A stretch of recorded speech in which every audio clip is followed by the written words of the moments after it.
we've got our new group and we're just waiting to see our new project. We've got it here.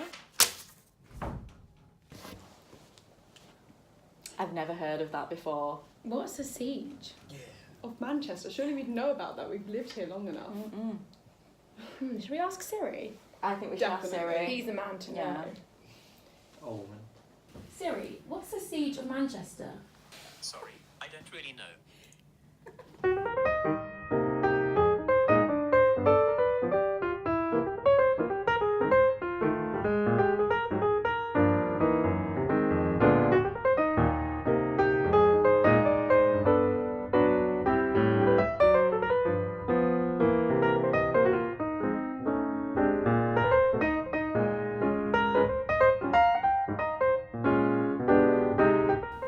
Okay, so nothing on Google.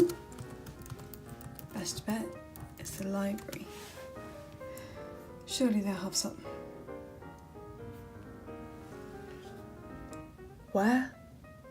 So, off we went to the John Rylands Library.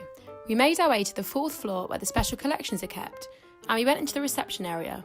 However, we were greeted rather coldly by the lady behind the reception desk, and she told us that we couldn't look at the documents that day because firstly, we were not members of the John Rylands Library, and secondly, we hadn't given them 24 hours notice. We thought this was ridiculous that we couldn't find out about the siege of our own town without being members of a library and without giving 24 hours notice. Anyway, we decided to sign up there and then and become members and give over the titles we would like to see the following day. So, the next day we returned in hope to finally find out what the siege is. However, when we looked at the documents, they all gave us very contradicting views about what the siege was and what happened. These were the titles that we looked at. First Blood Drawn in the Civil War, written in 1878, A Genuine Account of the Siege of Manchester, written in 1887, The History of the Siege of Manchester, written in 1822, and A True and Faithful Relation of the Besieging of the Town of Manchester, which was undated but seemed to be written about the time of the actual events. We thought it was really ironic that two of these were called A Genuine Account and A True and Faithful Relation, when really they were all so different that we couldn't trust any of them. So, what should we do, we thought? A mind map. We decided a mind map would be a great way to put all of our different ideas we'd gathered from the session in John Rylands and find out where they overlapped to give us some kind of clear narrative about the siege. Okay, so, what do we know for definite? Well, all sources we managed to find agreed that Lord Strange visited Manchester in the summer of 1642, and this visit is what caused the siege. Our sources vary on Strange's reasons for visiting Manchester, but the majority of them state that it was an attempt to seize the town's magazine in order to protect the royalist cause in the oncoming civil war. Strange was invited to a banquet in the town, but on his way was shot at by Sir Thomas Stanley, and this seems to have caused the first blood shed of the Civil War, as this began the conflict. The chronology of events is difficult to solidly determine, and for this reason we are unable to know fully what occurred during the siege, but we do know that Strange's forces had their headquarters at Allport Lodge, from which they shot several cannons in their attempt to win control of the magazine. By the 27th of September, the action was winding down, and it became clear that Strange had little chance of winning, as the townsfolk continued rejecting his advances to take the magazine without force. He claimed that he was trying to do so on behalf of the king, but the townsfolk of Manchester replied, disputing the king's role in this, saying he would never require them to give away their arms, which are their only defence against enemies. On October 1st, a key character in Strange's army was killed, named Standish, and this led to hundreds of his soldiers fleeing, and subsequently he was forced to withdraw from Manchester after failing in his besiegement. At this stage, however, with so much conflicting information, we were still very confused as to what really happened. Okay guys, so we've just done the mind map, but we don't seem to be any closer to getting towards any objective truth. What do we do? I found a list of academic staff at the University of Manchester, and a certain professor in particular stood out to me. So, Hannah Barker, Professor of British History, and she is also part of the director of the John Rylands Research Institute. Now this might be a very good person to ask. I mean, there she is. the lady herself. Who is better to ask about the Siege of Manchester than a historian at the University of Manchester, who is a director in research? Well, let's give her an email and see what she says. Okay, so since I last spoke to you, I have sent Hannah an email and I've actually had a reply from her, which I haven't opened, and I'll do it live on camera. So, this is what I sent her, just asking her a few questions and if she knew anything about the Siege of Manchester. Now, what has she said? Hi Jessica, I'm afraid I don't know what the Siege of Manchester was. Oh my gosh! How can she be a professor of British history at the University of Manchester but not have heard of the Siege of Manchester? This is getting stranger and stranger. So we went to the site of Allport Lodge to see what we could find. The Allport Lodge was an integral space to Strange's forces. Surely visiting the place itself would help shed some light on an otherwise cloudy subject, right? Not necessarily. Despite the fact that there is a blue plaque to commemorate the siege, it is barely visible at eye level, and the information it gives is not particularly illuminating. Basically, if you didn't already know it was there, you probably never would. The plaque is interesting as it's one of only 2 physical and public reminders of the siege, the other being Ford Madox Brown's penultimate instalment of the Manchester murals in the town hall, which we will return to later. As a way of remembering, however, could we argue that perhaps the plaque is a little arbitrary? Firstly, we can question the plaque's placement. We know that the bulk of the fighting took place on or near Victoria Bridge, according to our compiled sources. Yet the plaque has been affixed to Allport Lodge, a place which was essentially the headquarters of Strange's failed army. Interesting. Another way in which the plaque seems ever so slightly lacking is in its complete inability to intrigue absolutely anyone who actually manages to spot it. Therefore, we attempted to gain some insight by asking some people on the street what they thought about the plaque, and whether they knew anything about it. Weirdly though, no one seemed too keen to talk to us about the very important Siege of Manchester, which occurred a mere 376 years ago, on the very ground they were stood upon. I don't know much about it, to be honest. Or thereabouts. Okay. I'd rather not. Yeah, okay. So since we were in the neighbourhood, we stopped off at John Owen's grave, everybody's favourite university founder, for a bit of inspiration for our group project. We each had a spiritual experience where his ghost filled us with vim and vigour to go and find out more about the Siege of Manchester and question why it's not remembered. Cheers, John boy.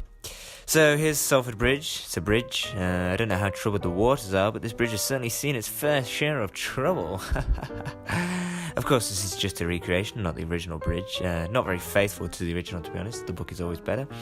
Anyway, this is one of the key places in the Siege of Manchester.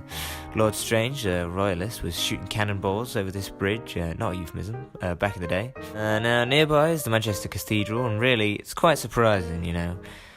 Because there's nothing in there either. So close to the bridge, this location where a very significant event within the history of Manchester, something that goes on to have repercussions from then onwards. But it's not even referenced in the cathedral. One place where it is shown now, the bridge and the siege I mean, is in the town hall. Now, if you were thinking, wow, I really could use a visual aid for this battle scene, Manchester Town Hall has just the mural for you.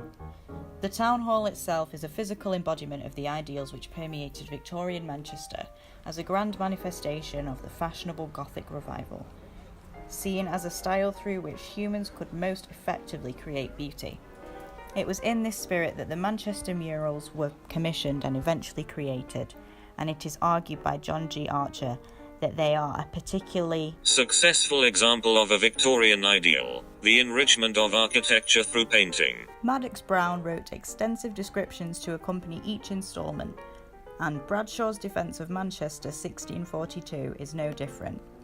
It is described as a depiction of the siege from the standpoint of the Royalists, as in the background Bradshaw is visible firing a musket at the defeated soldiers, and Lord Montague falls from his injured horse in the foreground. When assessing the mural both as an individual piece and as a component in a collective, it is important to question the choice of realism and its subtle attempts to persuade the reader of a particular version of history.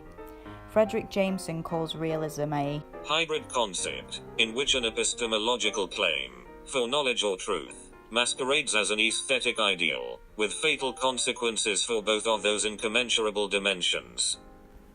This is a particularly interesting stance, especially when considering one of the sources we found in the John Rylands Library, which was a letter published by the Manchester Courier in 1878. In this letter, a man claims he was rejected publication by the Manchester Guardian, and he makes the argument that Maddox Brown's depiction is not only untruthful, but also detestable, and provides an alternative narrative in which Strange was a man of the greatest bravery and honour, who should no longer be belied and stigmatised as an arrant coward. If anything then, this shows us that ways of remembering may not always be entirely legitimate, and in fact can often be used as a means to alter, emphasise or even erase dominant historical narratives. Not all retrospective imagining of this historical period is quite as static as a mural on a town hall wall. Historical reenactment is a fascinatingly literal form of remembering history. Texts and documentaries aren't enough for some in comparison to storming a muddy field in Shropshire, flag on high. It blurs the line between performance roleplay and education. Using authentic dress, groups or regiments bring to life specialist eras of history, often for weekends at a time. I've been practicing and training and buying equipment and making equipment for 4 years for today. I freely admit this is my midlife crisis. The Earl of Manchester's Regiment of Foot is a leading reenactment group in the English Civil War scene, meeting monthly to extol the highlights of the English Civil War and for weekends of full-blown battling. Their website assures women that they need not be wenches, as all roles in the regiment, including pikemen and musketeers, are open to both men and women. While this is definitely better than family weekends where women are forced off to the side with a bucket and old rags while men cheer and launch themselves around a battlefield, it does beg the question, where does the authenticity stop? While several of our research texts cited the siege as the first bloodshed of the English Civil War, we notice this Earl of Manchester regiment is more concerned with sieges elsewhere, only seeming to focus on post-1644, 2 years after the siege. In fact, when you Google variations of English Civil War reenactment, there are photos of events commemorating all kinds of battles and sieges, but nothing for the Siege of Manchester. It is left out of the reenactment canon entirely. We decided to question the regiment directly to see if they could give any insight. Are these sieges simply juicier for a good reenactment?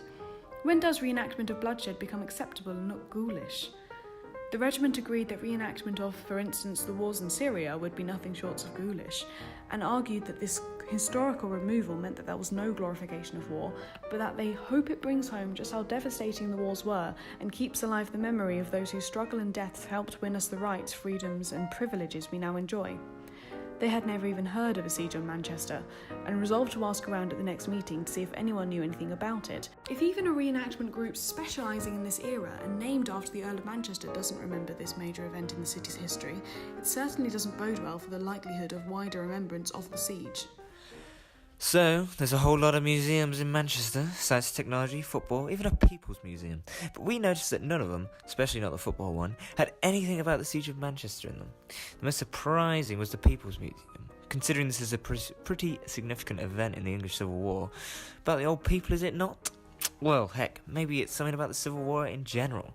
Perhaps it just doesn't pack the museum-going punters in, as they say. Well, let me stop you right there. Hold your proverbial horses, senor. Because over in old Liverpool, they've got a museum as well, surprising I know, called the Museum of Liverpool, classic name. And in there they have a whole exhibit on the Siege of Liverpool. Now, what's this all about? Siege of Liverpool was similar in that the parliamentarians seized the city and were barraged by the royalists. However, the Liverpudlian parliamentarians lost. They were overrun by the royalists, and therefore the siege was a success, if you're a royalist, that is. Meanwhile, in Manchester, which happened first, might I add, there isn't so much as, well, there's the mural, but apart from that, there's literally nothing. So, why is this? Why is there nothing in the museums about this very important event?